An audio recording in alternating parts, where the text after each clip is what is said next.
Buenos días, estudiantes, ¿cómo están? Espero que todos se encuentren muy bien. Hoy en esta clase vamos a empezar a analizar, a estudiar con cierto grado de profundidad el proceso de poblamiento del territorio de este continente que la historia, ya vimos, el transcurrir del tiempo y de las cosmovisiones y de las ideologías llamaron América, ¿sí?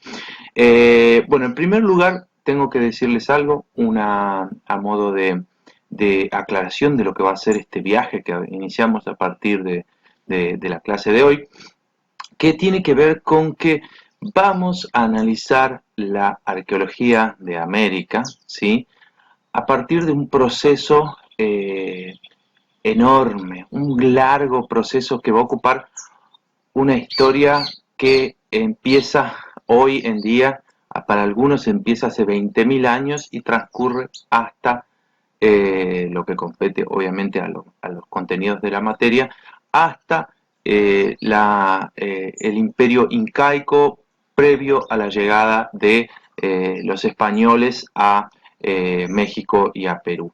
¿Sí? Ese es nuestro gran bloque temporal, con lo cual ustedes verán es un desafío enorme, la verdad es un desafío enorme tratar de entender todo lo que ocurrió con las poblaciones de este territorio a lo largo de 20.000 años. Es muy complicado, obviamente, entonces hay ciertas cosas, esto nos va a obligar a que a ciertos casos y casuísticas vamos a tener que observarlas muy rápidamente y por otro lado vamos a tener que recortar ciertos temas para poder tratar de entender en conjunto, ¿sí?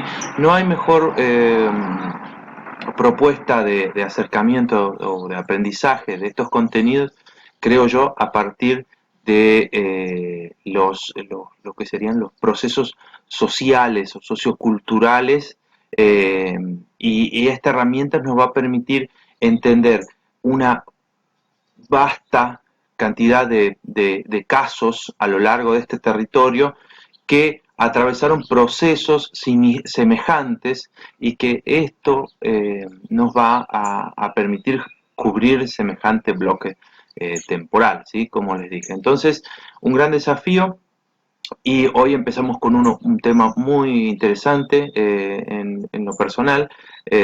Para mí despierta toda una serie de interrogaciones, primero por la profundidad temporal y después porque representa un gran rompecabezas que se está formando no hace más de 100 años y que con avances y retrocesos nos va a permitir ver también el involucramiento de aspectos que son para algunos externos a la ciencia, pero que vamos a ver que están bastante internalizados y que nos tiene a la ciencia argentina como protagonistas en parte de este proceso, lo cual es muy interesante. Bueno, entonces vamos a empezar a hablar acerca del poblamiento de las Américas.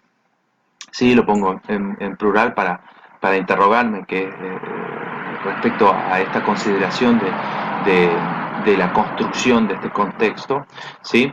De este concepto, perdón. Y lo que vamos a ver es que la búsqueda acerca de los interrogantes dentro del origen de las poblaciones indígenas americanas y las explicaciones de cómo se da este proceso comienzan desde el momento mismo en que los europeos empiezan a dar cuenta de que este territorio que están avanzando, en el cual están conquistando, era uno diferente a lo que ellos ya conocían, ¿sí? A lo que hoy denominamos Asia e incluso África. Era algo nuevo, era algo diferente y que entonces esto va a generar nuevas preguntas respecto a tratar de interpretar qué es, de dónde vienen estas poblaciones y quiénes son, ¿sí? En los primeros siglos de la colonización europea, las explicaciones generalmente siempre se basaron en textos bíblicos e interpretaciones libres, digamos, de los textos bíblicos, y también, obviamente, clásicos griegos y clásicos romanos, ¿sí? Un poco más tarde se sostienen algunas similitudes morfológicas, y con morfológicas me refiero a la anatomía, a los rasgos fenotípicos, ¿sí? de las poblaciones que había entre los americanos que vivían y los de otras regiones, particularmente, por ejemplo, con los pueblos de Oceanía y algunos pueblos asiáticos. ¿Sí? Sin embargo, esto va a depender de con quiénes, de las poblaciones en las cuales interactúa los invasores. ¿Sí? Recién en el siglo XIX se empiezan a incorporar y a discutir algunas evidencias que se generan dentro de otros tipos que hoy interpretamos como restos arqueológicos o de la antropología biológica, pero que en ese momento no se los contemplaba de esa forma, pero que estos restos que se empezaban a encontrar en América y en regiones adyacentes a Asia. Claro está que estas preguntas ya surgen a partir de estudiosos, de personajes que estudiaban desde un perfil científico, ¿no? O sea, hablaríamos de casi los pioneros, estos investigadores e investigadoras eh, autodidactas, ¿sí? Más tarde, bueno, a finales del siglo XX, obviamente se van a sumar estudios de craneometría y los datos genéticos a partir de los estudios de ADN que van a dar muchísima información y le van a transmitir una nueva dimensión al problema y a las formas de contrastar las propuestas que se van a hacer a lo largo del tiempo. ¿Sí? Bueno, primero que nada, este problema de tratar de entender de dónde llegaron las poblaciones al continente, para muchos tiene muchísimos interrogantes, pero vamos a partir de que hay dos certezas que son inequívocas. No, en esto no hay discusión. Primero, que los seres humanos del continente llegaron desde otro lado, ¿sí? No hubo una evolución humana autóctona, no hubo un proceso evolutivo de la especie Homo en este continente, ¿sí?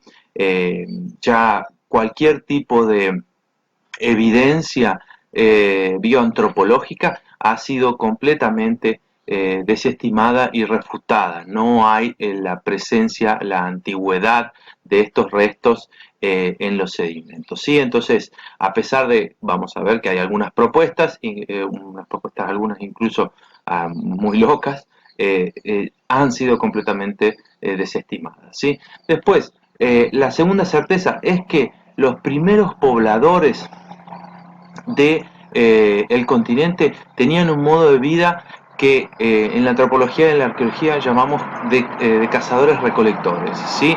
Es un modo de vida que está categorizado a partir de la actividad económica que tienen, ¿sí? Y no es otra cosa que sociedades que se sustentan a partir de la caza, la recolección y la pesca y que no tienen un desarrollo agrícola o de horticultura ni tampoco tienen ganadería. El único animal doméstico que tienen estas poblaciones es el perro, que los acompaña a todos lados. Desde este momento ya tenemos la presencia de perros. Y que estos grupos se tratan de pocas personas, o sea, son pequeños, constituidos por apenas un par de familias, sin jerarquías sociales claras y evidentes, que presentan gran movilidad residencial y que poseen también una compleja cosmología a través de lo cual conciben y explican su mundo y todo lo que los rodea, todos los fenómenos que ellos pueden observar. ¿Sí? Esta imagen que les muestro acá en el video responde justamente a una reconstrucción de cómo podrían haber sido estos, estos grupos, ¿sí? Que acá es como vemos la imagen clásica que hay acerca de las primeras poblaciones que van a ingresar al el continente, ¿sí? En un contexto sumamente dentro de tierra adentro, con mucho frío, haciendo uso de las pieles y de los grandes mamíferos como parte de sus atavíos y con la imagen de esta de la caza como fuente de toda la y eje de la subsistencia de estos pueblos, ¿sí?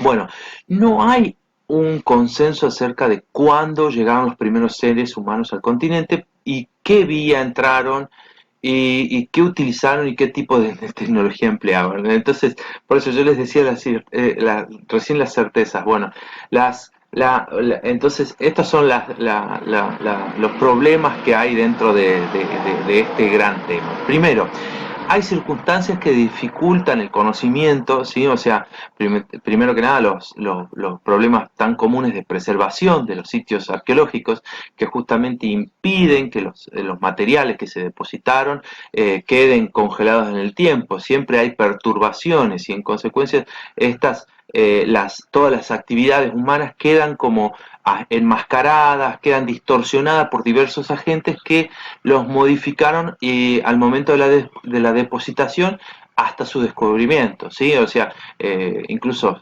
hay momentos en que se depositan, permanecen intactos y antes del descubrimiento ocurre alguna perturbación de todo tipo, artificial, incluso por la misma actividad del hombre, o natural, acción de la fauna, animales, eventos geológicos de toda clase. Primero, en primer lugar, entonces tenemos los problemas de conservación. Después, eh, uno de los problemas, los sitios arqueológicos del poblamiento temprano, que es el que nos ayudaría a entender cómo ocurre este proceso, pueden justamente haber sido impactados por la última glaciación, es decir, el avance de las masas de hielo. No tan solo hay que pensar en los hielos, también en la retracción o en la subida y bajada de los niveles marítimos, ¿sí? Y también en los cambios climáticos que pueden haber generado fenómenos dentro de ciertas geografías que generaran aludes, que generaran toda una serie de perturbaciones que no nos impide encontrar los sitios, ¿sí? Enfocando el problema desde una perspectiva político-académica, también hay un contenido, y esto lo vamos a ver respecto a la temática de Clovis, hay una influencia geopolítica, hay una perspectiva político-académica que despierta esta problemática, este tema, que hace y pone a flote ciertas evidencias de el contexto en el cual hacemos ciencia, ¿sí? Este tema en particular, ¿sí? O sea, en las últimas 3 décadas, eh, generalmente explotó en las últimas, se considera que explotó en las últimas décadas, ¿sí? Y que es el resultado de varias situaciones, varias causas, ¿sí? Primero que el debate del poblamiento siempre ha sido central para la arqueología y para la antropología biológica del continente. Generalmente la discusión tiene ciertos aspectos atractivos que exceden los ámbitos disciplinarios. Después, el poblamiento también siempre ha generado que haya instituciones que financien las investigaciones científicas, como el caso de National Geographic. Por supuesto, los sitios que son más antiguos adquieren más relevancia científica internacional, lo cual eleva el estatus del problema y obviamente que al generarse este halo, digamos, de vedetismo en torno al tema, es una de las canchas, las arenas que eligen las academias de los think tanks, de los tanques de pensamiento, de los lugares generadores de corrientes teóricas del primer mundo que empiezan a ejercer esa hegemonía teórico-metodológica sobre el resto de los países y por consiguiente de los investigadores, ¿sí? Esto no es un dato menor. Ahora, en cuanto a las primeras explicaciones generadas por la sociedad occidental respecto a las historias de los indígenas del continente, como les dije hace un momento, empiezan con la misma presencia de los europeos, ¿sí? No bastaba justamente con dar una explicación de dónde estaba, de quiénes eran estas poblaciones, sino que había que obviamente darle una explicación congruente, ¿sí? Una explicación que fuera eh, en la línea de la realidad y la explicación que la misma sociedad invasora tenía en ese momento. Obviamente entonces es a través de la cosmovisión más imperante dentro de la sociedad europea del momento, es que no apelan a otra cosa que a los documentos bíblicos y en alguna medida a algún viejo mito europeo. Pero la explicación a partir de los relatos bíblicos no es una explicación casual, o sea, también involucra a la explicación que los mismos europeos van a aplicar sobre las decisiones políticas que van a ejercer con las poblaciones, ¿sí? Entonces,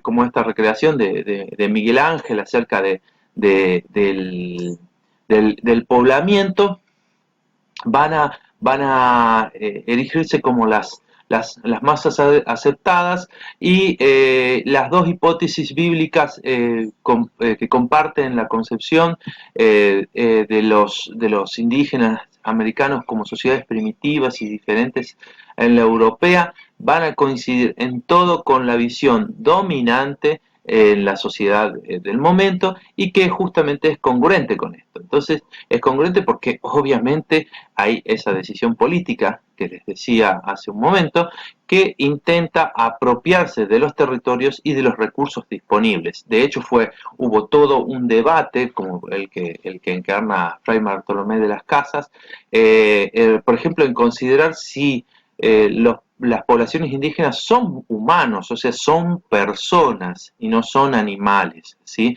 O sea, por ejemplo, un debate muy encendido que tuvo para considerar que los indígenas tenían alma, por ejemplo, ¿no?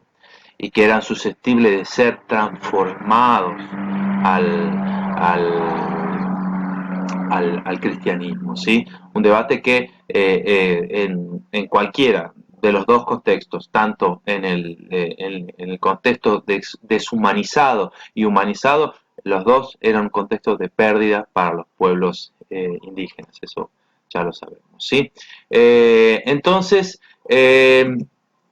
otras hipótesis, un poquito ya más locas, tenían que ver con la idea de que las poblaciones de América habían llegado, en realidad, no a través de los pueblos, de antiguos pueblos separados, como la idea de la Biblia a partir de las tribus que que llegan a Israel, de las 12 tribus de Israel, sino de que lo vinculan con la mítica isla de la Atlántida que relata de los relatos de Platón, ¿sí? O sea que después de ese cataclismo eh, que sufre la Atlántida, eh, eh, parte de las poblaciones huyen, unas se van hacia Europa y las otras van hacia América y llevan ahí el germen de la civilización a México y a Perú, justamente esos dos lugares, y ahí es donde los encuentran muchísimo tiempo después los primeros europeos que llegan al continente. Ni hablar que esta propuesta ha sido reflotada en los últimos años con toda esta propuestas de pseudocientíficas de, de los antiguos alienígenas y, bueno, toda una serie de, de explicaciones sumamente alocadas, ¿sí? O sea, y con poco fundamento empírico, ¿sí? Lo concreto es que hay algunas explicaciones que sí valen la pena en cuanto no hay, en cuanto plantean situaciones coherentes respecto al, a los argumentos que utilizan, ¿sí? En este caso, acá les hago un extracto de lo que escribe el padre José de Acosta, y esto obviamente no lo escribe, lo escribe hacia el siglo XIX, ¿sí? Cuando escribe la historia natural y moral de las Indias.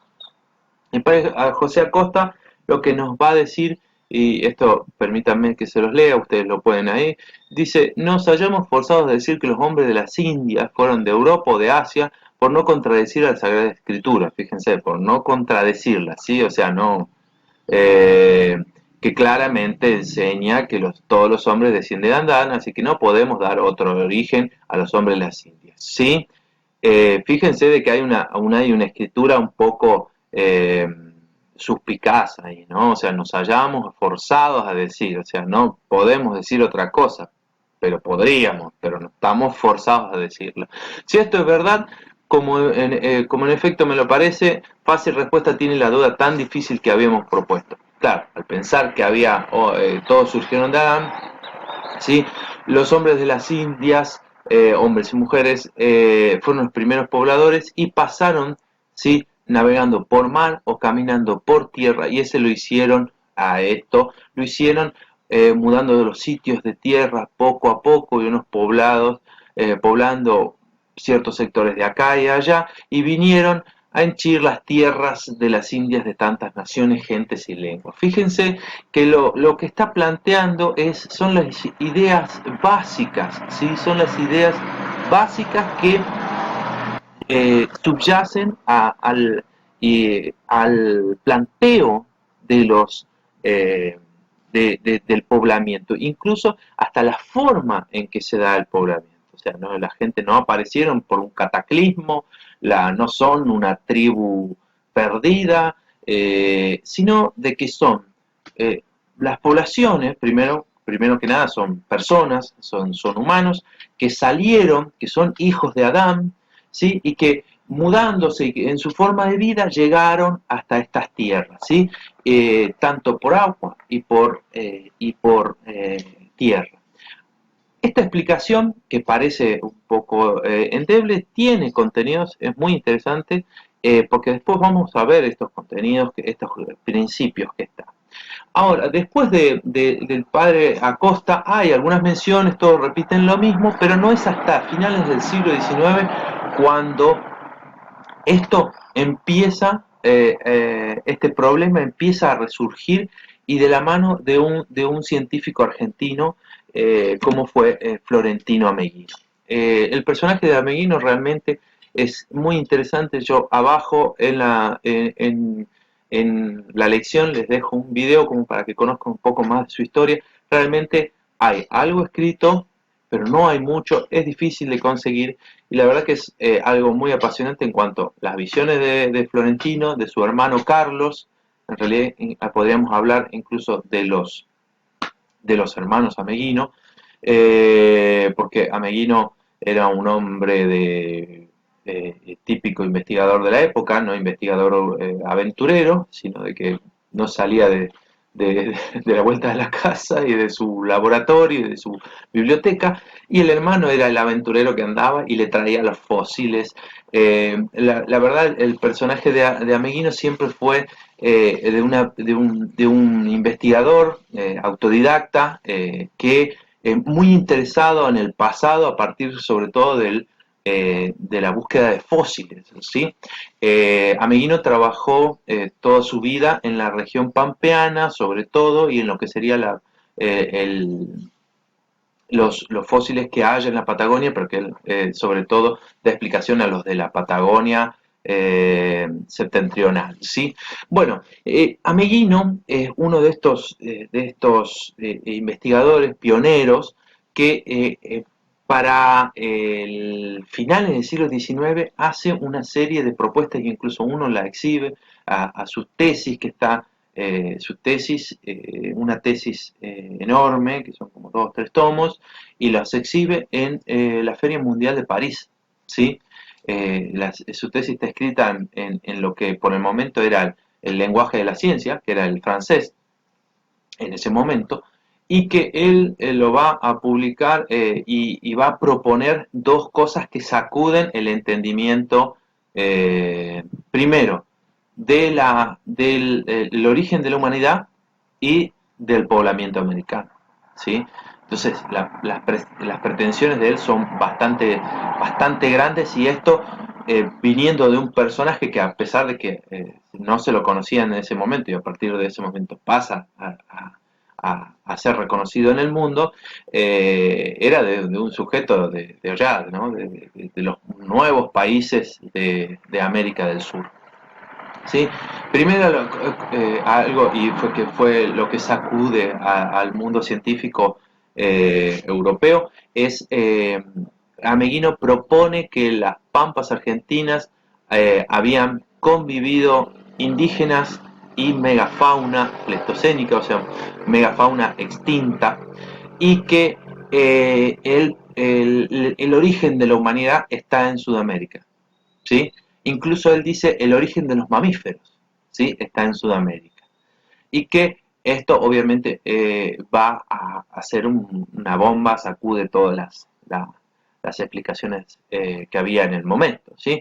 Entonces, esto va a generar un gran debate y va a atraer la atención de diferentes investigadores, entre ellos este investigador eh, checo, sí, Alex Hrdlicka, una cosa así, un apellido difícil, y Alex Hrdlicka en realidad es de origen checo, pero él eh, va a estudiar a partir, se mudan de cuando él era muy pequeño a Estados Unidos, y también muy atraído, como el caso de Ameghino, por el pasado, va a empezar se forma en eso y empieza a trabajar en el estudio smithsoniano de Washington, los trabajos de Ameghino le llegan a Hrdlicka, y él se ve tan atraído por eso que incluso hace un viaje a acá a Argentina para conocerlo a Meguino, y para poder observar los sitios en donde está planteando a Meguino sus propuestas, ¿sí? ¿Qué hace Hrdlicka? Hrdlicka lo que propone es, a partir de sus estudios, él estudia los cráneos y los rasgos faciales, ¿sí? Comparando los esquimales, ¿sí? Los amerindios de México y los aborígenes asiáticos, ¿sí? Y él lo que dice es que todos los restos en América tienen una morfología humana moderna, que quiere decir son Homo sapiens, no son otra cosa, ¿sí? Entonces, cuando escucha de que hay una evidencia fósil de restos que serían previos a lo humano, estamos hablando que en este momento la bioantropología no empezó a trabajar con los restos de África, que son los más antiguos hoy en el proceso de, de el surgimiento de la humanidad, ¿sí? El proceso de hominización. Entonces, obviamente, se ve obligado a ver los análisis de los restos de Ameghino. Esto realmente lo realiza ya hacia finales de la década de 1910. Esto Ameghino lo había planteado 20 años antes. De hecho, él viene, lo conoce a Ameghino, ve las cosas que hace Ameghino, incluso en esas observaciones toma en cuenta algo que Ameghino no había tomado en consideración, que era el tipo de medición de los cráneos. Los cráneos generalmente hoy en día se saben de que se tiene que medir anatómicamente, ¿sí? Es como si estuvieran el cráneo en la anatomía articulada, ¿sí? O sea, el cráneo en posición vertical. Uno de los problemas que había tenido es que en la época que escribe esto Ameguino, los cráneos se medían asentados, ¿sí? En forma horizontal. Y Ameguino realizó una serie de mediciones que le dieron, claro, medidas erróneas, exageradas del neurocráneo, y con frentes huidizas, perdón, que eso habría hecho que bueno, Ameguino tomara malas medidas y viera rasgos de primates en hallazgos que después el mismo Hrdlicka dice, no, esto es morfología humana moderna, y lo lleva a refutar la tesis de el origen autóctono de la especie Homo en América, ¿sí? Realmente después de la muerte de Ameguino no hubo ningún eh, aprendiz ni ningún científico que continuara con las otras propuestas que había hecho Ameguino, ¿sí? Entonces, lo que dice Hrdlicka es que no hay un desarrollo humano. En América toda la morfología es moderna, entonces el desarrollo fue en otro lugar del mundo, que no hay, por ejemplo, hay ausencia de la morfología neandertal, que es la previa y que ya tienen estudiada en Europa, y que los primeros justamente humanos debieron haber ingresado luego de la última glaciación. Ya a partir de la geología se conocía de que hubo una glaciación eh, previa a los 10.000 años, ¿sí? Entonces él, basado en las interpretaciones geológicas, lo que propone es que la última glaciación habría terminado en algún momento entre los 20.000 y los 60.000 años. Entonces el poblamiento tuvo que ser posterior a esto, ¿sí? Entonces, para resumirles las propuestas de Hrdlicka, ya hacia 1928, unos años después, al trabajo en el cual reputa a Meguino, es que son las fundamentales de esta gran problemática. El origen asiático de los primeros pobladores de América, origen asiático, ¿sí? Que la vía de migración es a través del estrecho de Bering, ¿sí? Haciendo uso de canoas rústicas.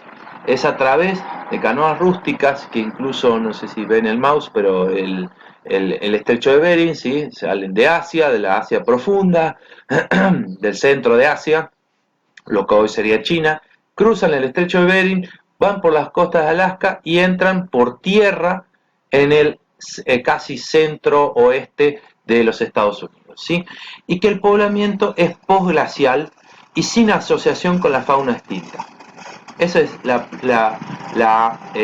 propuesta de Hrdlicka, ¿sí? Sin asociación de la fauna extinta. Hoy en día vamos a ver que el descubrimiento y por qué tienen estas ideas es que para 1908, y esto va a nutrir los trabajos de Hrdlicka, un señor en Nuevo México, ¿sí? Un antiguo esclavo afroamericano, que era George McJunkins, ¿sí? Así se llamaba el señor, él encuentra unos huesos enormes en una pequeña aldea, en un pueblito chiquitito, que se va y que a partir de ese momento pasó a la historia, que es Folsom, ¿sí? Folsom en Folsom encuentran estos huesos enormes, enormes, y van a estar todos acompañados de puntas de proyectil, ¿sí? Puntas de proyectil, y que luego a esto se le suma el descubrimiento de una cueva y perdón, no es una cueva, es un asentamiento a cielo abierto, no es una cueva, la de Folsom es un alero, un tipo cueva. En 1929 un indígena de 19 años, ¿sí? Se llama, ahí está su nombre, Whiteman el apellido, que estaba cercano a los descubrimientos que ocurren en Folsom, que estaban muy cerca. Entonces él les escribe una carta a las instituciones smithsonianas y les dice que en su pueblo también había una pila de huesos, ¿sí? Había una pila de huesos enorme y que había puntas de proyectil también. Y esa aldea pasó también al incluso con mayor renombre, que fue Clovis, ¿sí? Eh, a los investigadores, a partir de este momento, les va a, a, a, a representar las evidencias de lo que sería el momento de entrada en Norteamérica de las poblaciones americanas. Y es como marca el hito cronológico histórico del proceso, ¿sí? Lo que van a ver en estos dos pueblos, el pueblo de Clovis y el pueblo de Folsom, es que son dos complejos tecnológicos y culturales. ¿Qué quiere decir? Eran dos culturas diferentes, dos pueblos diferentes. Clovis, ahí ustedes tienen una idea estas son las famosas puntas Clovis, ¿sí? Que también se llaman esta parte, no sé si alcanzan a ver el mouse, pero en la parte de abajo tiene como si fuera una colita de pescado y como una gran marca de un pedazo del proyectil que se sacó para poder encajarlo dentro el proyectil dentro del astil, dentro de la vara de madera con la cual servían, ¿sí? Para hacer lanzas, en principio, ¿sí? Se habla de lanzas. Entonces, estas puntas Clovis son los que van a identificarse como cazadores de mamuts, ¿sí? Son unas puntas que tienen entre 7 y 15 centímetros, son puntas grandes, ¿sí? Son como para arrojar eh, a mamíferos de gran porte, ¿sí? Y obviamente estratigráficamente, o sea, dentro de los estratos, dentro del terreno, aparecen por debajo de la capa Folsom, que sería la industria anterior. Entonces, como están debajo, la geología, el principio de estratigrafía dice que en un estrato lo que está más abajo es lo más antiguo, ¿sí? Por lógica de que todas las ocupaciones posteriores se van, se disponen de forma superior, ¿sí? Esto a veces tiene sus particularidades, no siempre es así, pero esa es la base, ¿sí? Entonces, y el sitio obviamente es Blackwater Draw, que está cercano a la aldea de Clovis. Y por el otro lado, por su parte, tenemos a Folsom, ahí ustedes están viendo las puntas de Folsom, y que es una punta de un proyectil un poco más pequeña, pero con una tecnología muy parecida, incluso se la ve de costado, fíjense lo finita que es, y que esto estaría asociado a un sitio de matanza, pero para bisontes. ¿Por qué? Porque no son tan grandes, no podían matar a un mamut con eso. Pero bueno, estos dos sitios son los sitios que van a polarizar el poblamiento americano desde 1927. Con el descubrimiento de Clovis, lo que se va a consolidar es la idea de que los primeros pobladores habrían llegado al continente en el último milenio del Pleistoceno, ¿sí? Alrededor de los 11.000 años antes del presente, y que eran cazadores de mastodontes, de mamuts y de una especie extinta, perdón, de bisontes, ¿sí? Con esto hemos recorrido la primera parte del proceso de poblamiento, ¿sí? Eh, y a continuación vamos a ver cómo se dio este proceso. Acá lo hemos presentado escuetamente, puntualizando quiénes fueron los protagonistas de este proceso y los sitios que van a marcar el hito fundacional de la explicación del proceso. Va a surgir lo que se conoce como el modelo Clovis.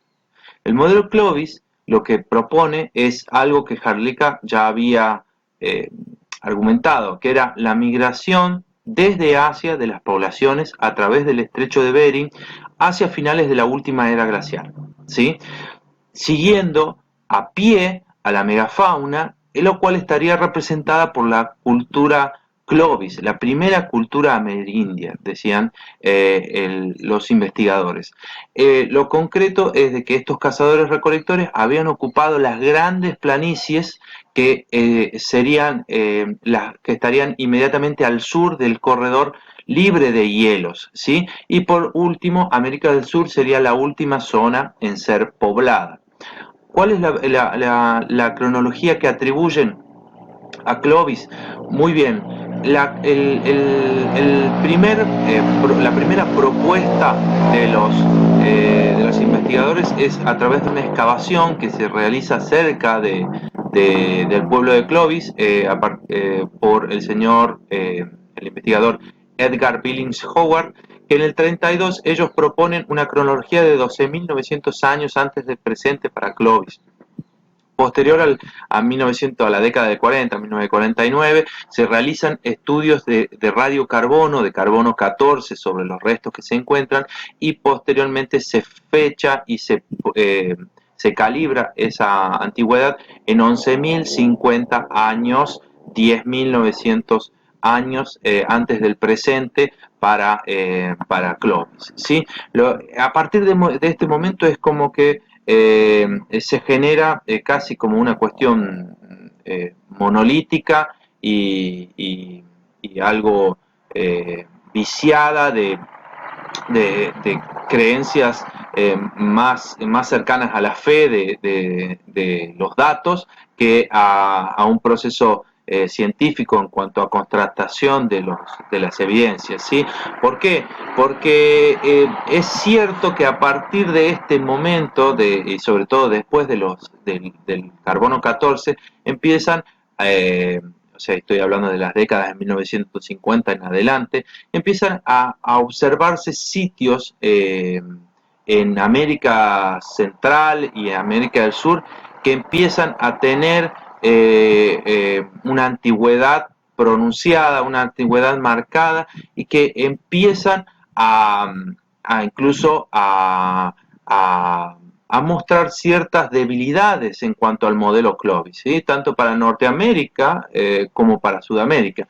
Entonces, para los 70, después de muchos trabajos en los cuales al principio están todos vinculados a investigadores norteamericanos en el área, eh, empieza a surgir lo que se conoce como este modelo de pre-Clovis. ¿Sí? Que el modelo pre-Clovis lo que propone son antigüedades un poco mayores, incluso que el sitio de Clovis, incluso entre los 15.000 y los 20.000 años antes del presente, y que se basaba, por ejemplo, en los datos que tiene Richard McNish, que publica para la cueva de Piquimachay en la sierra peruana, y que también esto empieza a tener eco, y ya se empieza a configurar completamente con el sitio de Monteverde en el sur de Chile, ¿sí?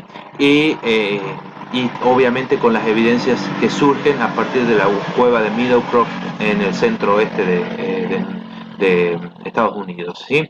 Entonces, algunas de los fechados que van a obtener para esa época son de 13.000 años, por ejemplo, para la cueva de Taima Taima en Venezuela, o 12.600 para la cueva en la Patagonia Argentina, la cueva de los Toldos, ¿sí?